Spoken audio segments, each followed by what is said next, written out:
Bonjour à tous. Content de vous saluer, ceux que je n'ai pas vus en particulier.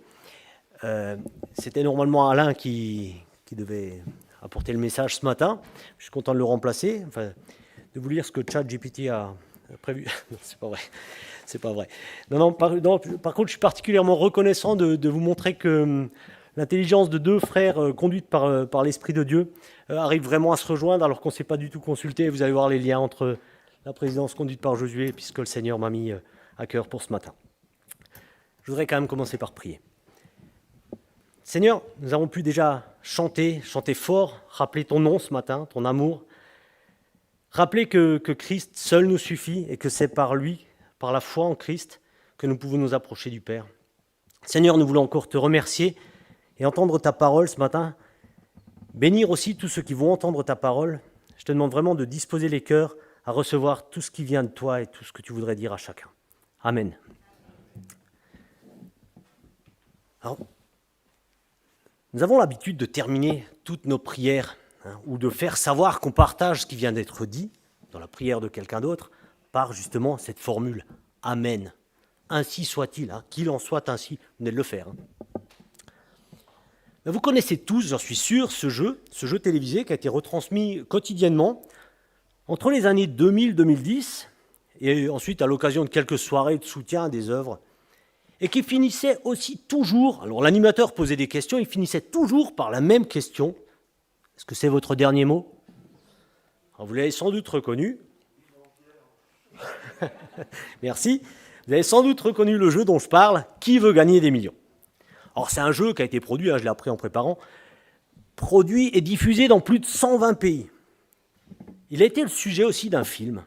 Alors selon moi, un film que j'ai beaucoup aimé, et selon moi, un des films les plus réussis de l'année 2009, Slumdog Millionnaire. Alors je vous invite à en regarder la bande-annonce.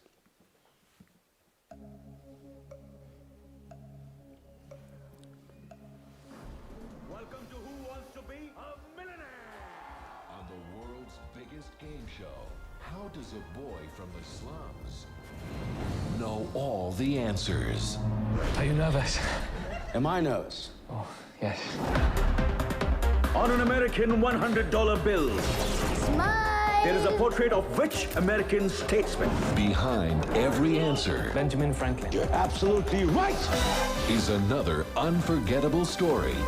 Professors, doctors, lawyers never get beyond 16,000 rupees. He's on 10 million. Beyond anything you would believe. What a player! Get them!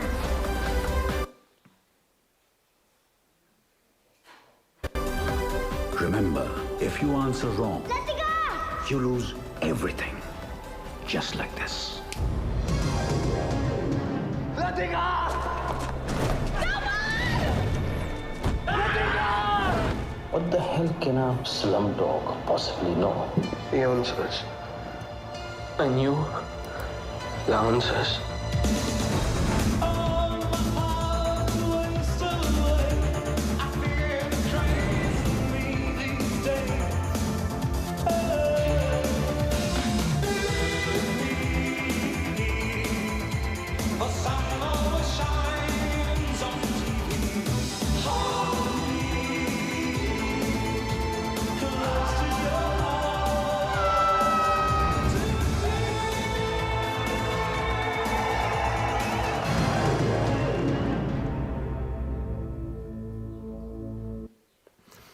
Alors je ne sais pas si vous avez eu l'occasion de le voir, si ce n'est pas le cas, je vous le conseille, vraiment. En tout cas, il raconte l'histoire d'un jeune homme, Jamal, qui est né, qui a grandi et qui n'a toujours connu que les bidonvilles de Mumbai, c'est Bombay, en Inde, et qui fuit rapidement ces bidonvilles pour échapper à des trafiquants d'enfants. Et pendant toute son enfance, sa jeunesse, puis son adolescence, Jamal n'a qu'un rêve, retrouver Latika, cette jeune orpheline dont il est tombé amoureux et qui n'a pas réussi à fuir en même temps que lui. Alors il a tout essayé.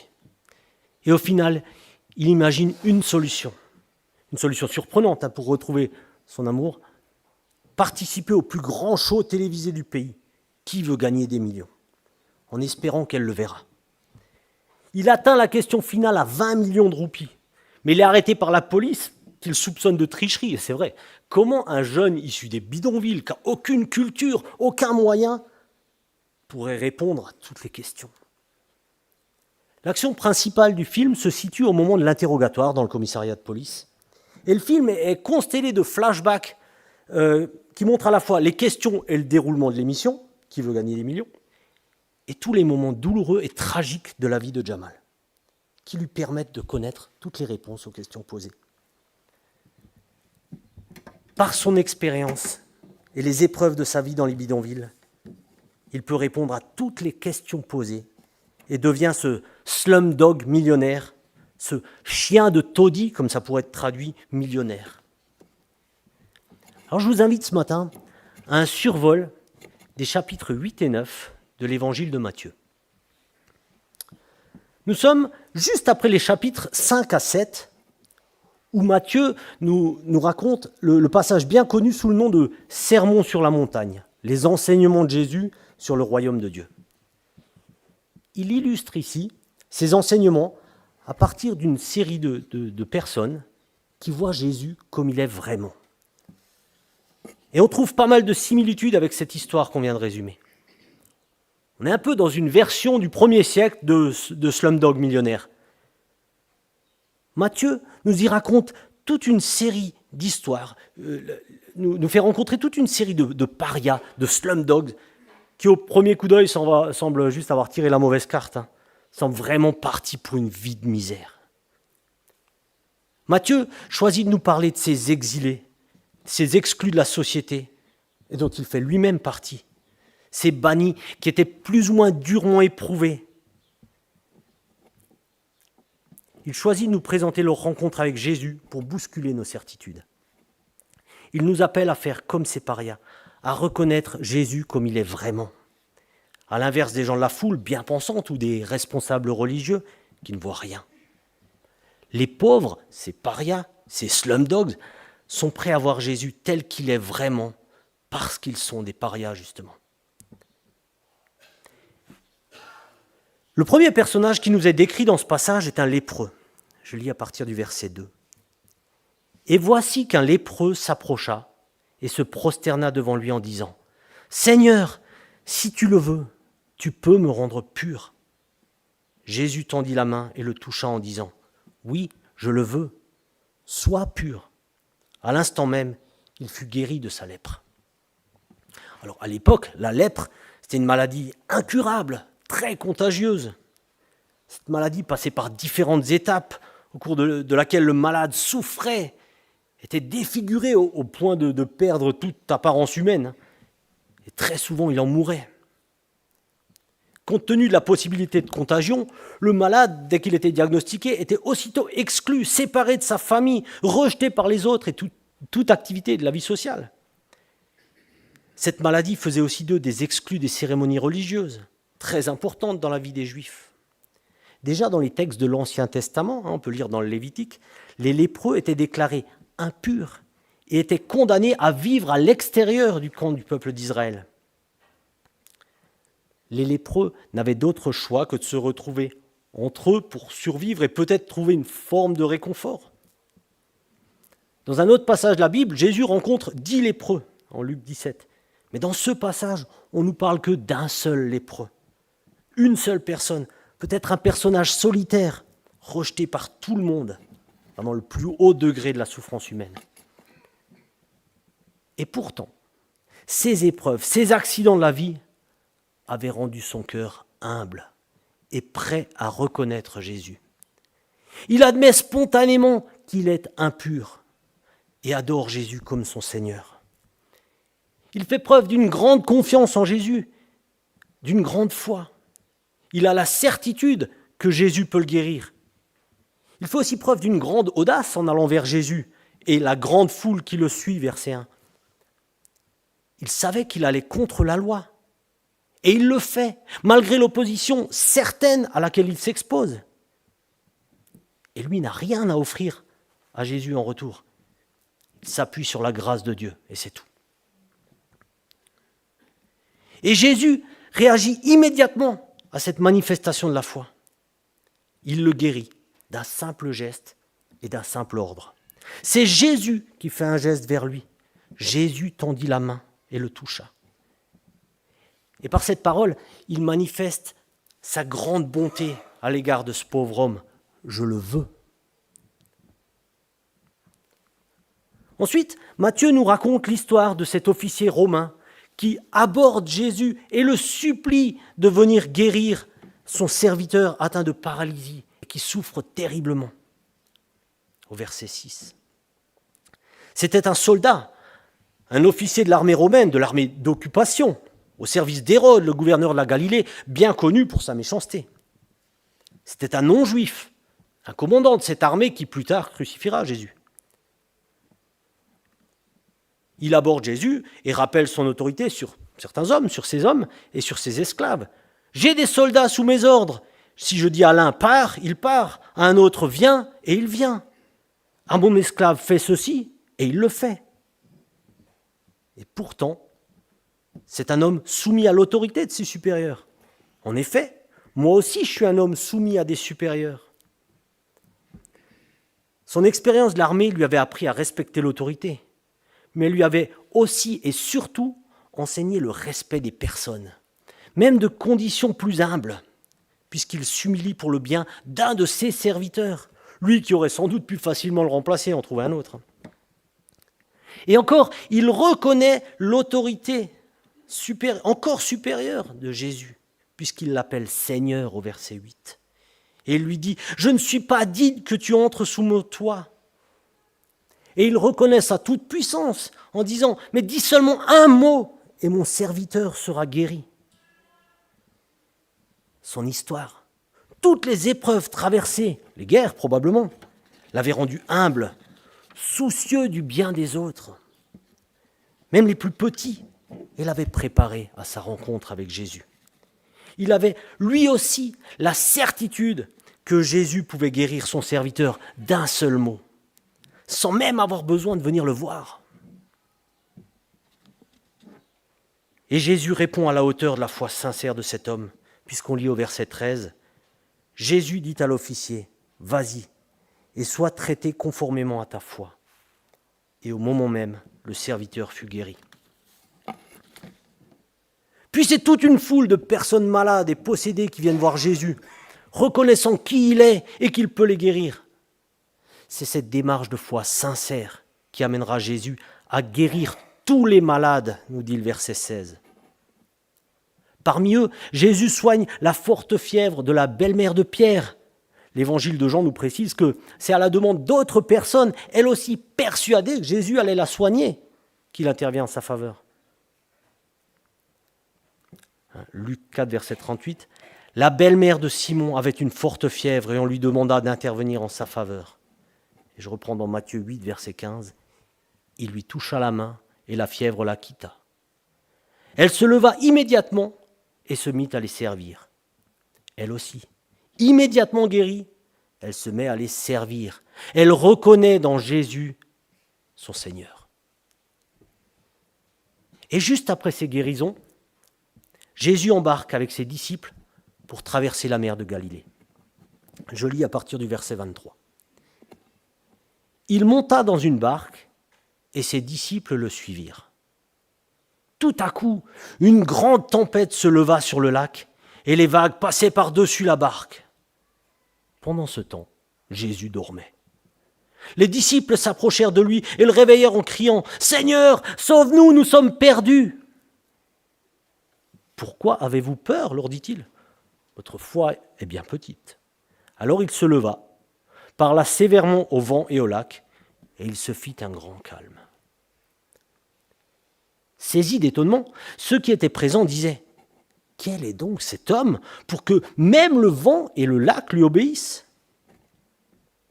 Alors, il se retrouve au cœur d'une tempête si violente que tous les disciples, dont 4 quand même étaient des pêcheurs, aguerris, habitués à la navigation sur ce lac, mais ils se retrouvent au milieu de cette tempête et ils pensent qu'ils vont y rester. Ils ne voient plus aucune issue à leur situation et n'ont plus d'autre espoir que de se tourner vers Jésus, que de venir à Christ. Ils s'adressent à lui comme par une prière. « Seigneur, sauve-nous, nous sommes perdus. » Jésus les reprend à ce moment-là pour leur manque de foi, mais manifeste sa puissance en calmant la tempête. Arrivé sur l'autre rive, juste après cette traversée mouvementée, Matthieu nous raconte la tourmente de ces deux démoniaques que Jésus soigne en chassant les esprits dans un troupeau de porcs qui se précipitent ensuite dans le lac. Même les démons qui ont pris possession du corps des deux hommes reconnaissent immédiatement qui est Jésus, son autorité et sa puissance lorsqu'il s'approche, alors que plus personne n'osait passer par là. Il relate ensuite la guérison, bien connue aussi, d'un paralytique porté par ses 4 amis, mais qui n'arrive pas à rejoindre Jésus à cause de la foule qui l'entoure. Un autre évangile, celui de Luc, nous relate le même passage en précisant que la foi de ces hommes est si grande dans la capacité de Jésus à soigner leur ami qu'ils n'ont pas hésité à pratiquer une ouverture dans le toit pour le faire passer. Là encore, la foi sincère de ces hommes conduit Jésus à accéder à leur demande et il guérit le paralytique. Juste après cette guérison, Jésus rencontre Matthieu, l'auteur de cet évangile que nous parcourons ce matin. Lui aussi donne son témoignage en racontant sa situation d'avant. Il était collecteur d'impôts, un juif au service des Romains et qui gagnait sa vie en prélevant une part de ce qu'il encaissait. Lui aussi appartenait à une classe méprisée en raison de sa fonction. Mais Jésus ne le rejette pas. Au contraire, il l'appelle à le suivre et fera de lui un de ses plus proches. Animé par cette foi qu'attendait Jésus, Matthieu n'hésite pas. Il se lève et il le suit, engageant par la suite d'autres péagers, d'autres collecteurs d'impôts, méprisés entre autres par les pharisiens, à suivre Jésus aussi et à changer de vie. Puis en chemin, pour venir au secours d'un homme dont la fille venait de mourir, Jésus vient encore en aide à cette femme qui souffre d'hémorragie depuis des années et dont la foi est si profonde qu'elle est convaincue que juste toucher un bout du vêtement de Jésus suffira à la guérir. Et cette foi la sauve aussi. Ces 2 chapitres racontent encore la guérison d'autres personnes atteintes de toutes sortes de maladies, des souffrances qui les excluaient, les empêchaient de vivre une vie ordinaire, mais dont les épreuves les avaient fait se raccrocher au seul qui pouvait leur venir en aide et qui les a guéris, Jésus. Et en contraste de toutes ces histoires, Matthieu constelle ces récits de foi chez les plus fragiles, les parias, les rejetés, par des exemples de l'incrédulité de la foule des privilégiés. Les plus riches, les bien portants, les religieux dont nous parle Matthieu dans ces 2 chapitres, n'avaient pas été confrontés à toutes ces souffrances et à toutes ces épreuves de la vie. C'est le cas, par exemple, du spécialiste de la loi, en versets 19 et 20 du chapitre 8, qui voulait suivre Jésus, mais qui n'était pas prêt à renoncer à tout ce qu'il possédait. Un spécialiste de la loi s'approcha et lui dit « Maître, je te suivrai partout où tu iras. » Jésus lui répondit « Les renards ont des tanières et les oiseaux du ciel des nids, mais le Fils de l'homme n'a pas d'endroit où reposer sa tête. » Ce sont aussi les citoyens prospères de Gadara, les Gadaréniens, au chapitre 8, les versets 32 à 34, qui ont demandé à Jésus de partir, effrayés par ce qu'ils avaient vu et craignant de perdre un peu plus de leurs biens, de leurs propriétés. Les démons sortirent de ces 2 hommes, on l'a vu tout à l'heure, et entrèrent dans les ports. Aussitôt, tout le troupeau s'élança du haut de la pente et se précipita dans le lac, et toutes les bêtes périrent noyées.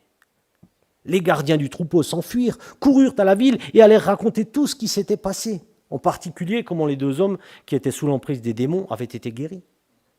Là-dessus, tous les habitants de la ville sortirent à la rencontre de Jésus et quand ils le virent, le supplièrent de quitter le territoire. Ce sont encore les chefs religieux, les spécialistes de la loi, qui l'accusent de blasphème lorsque Jésus guérit le paralytique, alors même qu'ils ont été témoins du miracle et que le reste de la foule s'émerveille. Au verset 3, chapitre 9, là-dessus, quelques spécialistes de la loi pensèrent en eux-mêmes « Cet homme blasphème ». Eux le condamnent et l'accusent d'agir par la puissance du diable lorsqu'il chasse des démons. ils sont tellement pris par leur propre interprétation des Écritures de l'Ancien Testament qu'ils n'ont pas discerné en Jésus le Messie annoncé par ces mêmes textes qu'ils connaissaient bien et qu'ils étudiaient avec tant de zèle. Les pharisiens s'indignent encore lorsque Jésus s'approche et tend la main aux collecteurs d'impôts, qu'il mange avec eux. Vous remarquerez ici que les pharisiens s'adressent aux disciples, pas à Jésus lui-même. Un jour, Jésus était à table chez Matthieu. Or, beaucoup de collecteurs d'impôts et de pécheurs notoires étaient venus et avaient pris place à table avec lui et ses disciples. En voyant cela, les pharisiens interpellèrent ses disciples. « Comment votre maître peut-il s'attabler de la sorte avec des collecteurs d'impôts et des pécheurs notoires ?» Dieu désirait les sauver, tout comme ceux qu'il rejetait, ces slumdogs. Mais peu d'entre eux étaient suffisamment humbles et disposés à recevoir Jésus. Quand le chef de la synagogue, le pharisien Jairus, fut ébranlé par la mort de sa fille, il vient sans hésiter au seul qui peut encore quelque chose pour lui. Il vient à Jésus et lui demande de ramener sa fille à la vie, rien de moins. Mais ceux même de son entourage, qui ont pourtant assisté à la tragédie, mais qui n'ont pas été éprouvés de la même manière, ceux qui n'ont pas vécu une crise de ce genre, se moquaient de Jésus et le rejetaient. Alors il leur dit, je lis au verset 24, « Retirez-vous, la fillette n'est pas morte, elle est seulement endormie. » Mais les gens se moquaient de lui. Le thème central de ce passage, dans ces deux chapitres 8 et 9, nous pose la question que se posent les disciples de Jésus au milieu de la tempête. Quel est donc cet homme ? Qui est celui-ci dans une autre version ? Voilà la question que Matthieu nous invite à nous poser tous dans ces deux chapitres. Que nous soyons éprouvés par toutes sortes de difficultés, par la maladie, que nous ayons rencontré dans nos vies les pires épreuves, ou que nous fassions partie de ceux qui ont été épargnés de toutes sortes de souffrances. Quel est donc cet homme ? Matthieu nous a présenté l'origine de Jésus dans les chapitres 1 à 4 de son évangile, son enseignement dans les chapitres 5 à 7. Mais il demande de nous interroger maintenant, que nous répondions à cette question avec foi et à travers tout ce que nous avons vécu et notre propre engagement. Lors de nos rencontres de discussion autour de la foi chrétienne, Horizon Dieu, dont la deuxième s'est déroulée vendredi soir, avant-hier soir, nous avons eu plusieurs fois l'occasion d'échanger sur ces questions. Et à la table où j'étais assis avant-hier, cette question a été posée. Comment des personnes athées, celles qui ne connaissent pas Dieu ou qui en sont très loin, peuvent-elles croire en Dieu quand de bonnes choses arrivent à des gens tellement mauvais et que des mauvaises choses arrivent à des gens qui n'ont rien fait ? Si Dieu existe, comment un jeune enfant peut-il tomber malade ou comment justifier les souffrances engendrées par les guerres ? Je crois que Matthieu ici renverse la question et nous montre qu'on ne raisonne pas forcément de la bonne manière. De bonnes choses arrivaient à toutes ces personnes de la foule qui se croyaient dans le vrai. Et c'était en fait ce qui pouvait leur arriver de pire. Ces bonnes choses les rendaient tellement attachés à leurs biens, à leurs possessions, à leurs parents, à leurs règles religieuses, qu'ils étaient trop aveuglés pour voir qui était vraiment Jésus, pour voir et reconnaître le Messie qu'ils attendaient depuis si longtemps quand il est venu. De mauvaises choses, les pires épreuves arrivaient aux rejetés, aux slumdogs. Mais c'était en fait un mal nécessaire, le passage obligé pour eux. Et finalement, j'ose dire, le meilleur qui pouvait leur arriver. Ils étaient préparés par ces terribles expériences à reconnaître le Messie et à se tourner vers lui, le seul auquel s'accrocher finalement, quand il est venu. Ils étaient devenus ces slumdogs millionnaires, ceux à qui la plus grande fortune a été offerte. Dans 1 Pierre, au chapitre 1, nous pouvons lire « Car il a préparé pour nous un héritage qui ne peut ni se détruire, ni se corrompre, ni perdre sa beauté. Il le tient en réserve pour vous dans les cieux.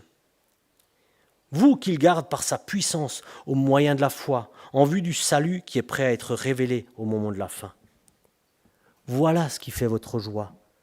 Même si actuellement, il faut que vous soyez attristés pour un peu de temps par diverses épreuves. Celles-ci servent à éprouver la valeur de votre foi. Dieu s'était servi de la souffrance qui leur avait été infligée pour préparer leur cœur et pour qu'ils soient prêts à recevoir la semence de l'Évangile. Ces 2 chapitres illustrent l'enseignement que Jésus donne au chapitre 5, au moins les versets 3 à 5. Heureux ceux qui se reconnaissent spirituellement pauvres, car le royaume des cieux leur appartient. Heureux ceux qui pleurent, car Dieu les consolera. Heureux ceux qui sont humbles, car Dieu leur donnera la terre en héritage. Ils nous mettent en garde face au grand danger que peut représenter un grand confort, une prospérité assurée, une vie à l'abri de toutes les difficultés. Ils nous préviennent du risque d'être approuvés du plus grand nombre, d'être honorés par la foule. Ils rappellent les avantages à venir que peuvent nous procurer les épreuves et les difficultés, quelles qu'elles soient, mais qui nous forcent à nous humilier, à reconnaître notre faiblesse et notre besoin d'un appui sûr pour notre avenir. Que nous menions une vie bénie, riche de toutes les réussites possibles ou imaginables, ou au contraire, que nous ayons été éprouvés à la manière de ces pauvres des bidonvilles, ces malades de ces rejetés. Matthieu nous appelle tous à répondre à la question des disciples et à mettre notre propre foi en Jésus, le Messie. Sachons voir en Jésus qui il est vraiment, de ce qu'il fait dans nos vies, ce qu'il a fait dans nos vies. Venons à lui d'un cœur humble et sincère. Il nous appelle à rejoindre les rangs de ces slumdogs millionnaires qui ont compris que Jésus est leur Seigneur et leur Sauveur. Amen.